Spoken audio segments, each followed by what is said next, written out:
எல்லோருக்கும் வணக்கம். இன்றைக்கி சிம்பிளாக எறா தொக்கு எப்படி செய்யலான்னு பார்க்கலாம் வாங்க. தேவையானதெல்லாம் பார்த்துடலாம். எறா, பொடியாக நறுக்கின வெங்காயம், எறா எவ்வளோ இருக்கோ அதுக்கு தகுந்த மாதிரி நறுக்கி எடுத்துக்குங்க.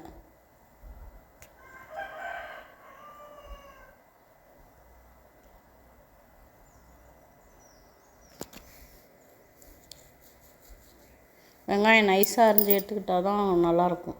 தக்காளி 4, அதையும் நைஸாக கட் பண்ணிக்கோங்க.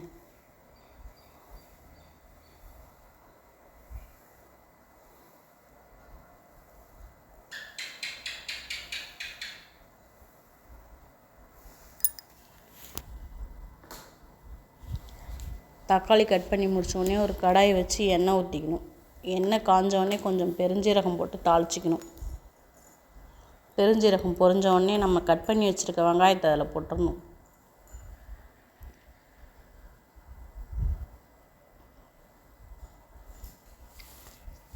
வெங்காயம் நல்லா வதங்கணும்.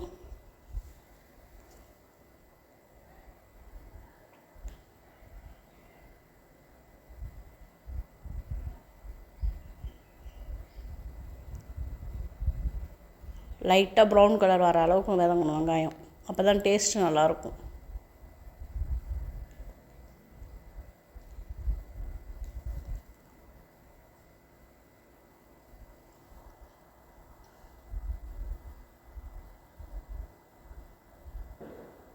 வெங்காயம் அந்த அளவுக்கு வதங்கிடணும். அரிஞ்சு வச்சுருக்க தக்காளி அதில் போட்டுடலாம்.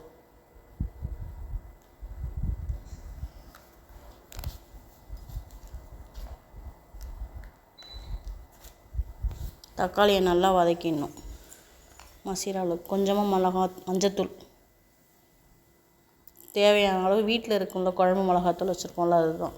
காரத்துக்கு தேவையான அளவுக்கு போட்டுக்கலாம். நான் 3 ஸ்பூன் போட்டிருக்கேன். உங்களுக்கு எவ்வளோ வேணுமோ போட்டுக்குங்க.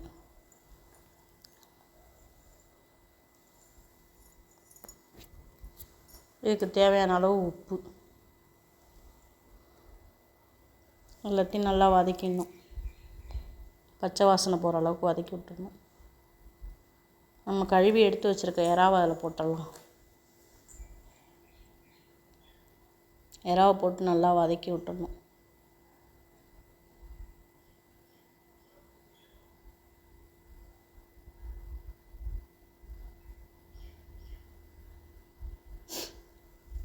நல்லா வதக்கினோடனே மூடி போட்டு ஒரு 10 நிமிஷம் மூடி வச்சிடலாம்.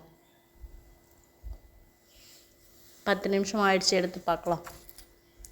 நல்லா சுருளை வெந்திருக்கு பாருங்கள்.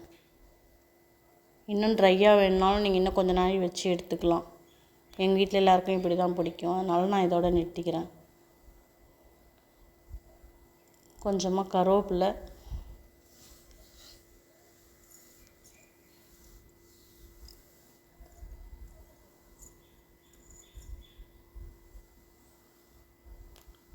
கொத்தமல்லி கொஞ்சம் போட்டு ஸ்டவ் ஆஃப் பண்ணிவிட்டு இறக்கிட வேண்டியது தான். கமகமன்னு எறா தொக்கு சாப்பிட்லாம் வாங்க. செஞ்சு பாருங்கள். நீங்களும் எப்படி இருக்குன்னு சொல்லுங்கள். உங்கள் வீட்லேயும் இப்படி தான் செய்வீங்களான்னு. தேங்க்யூ.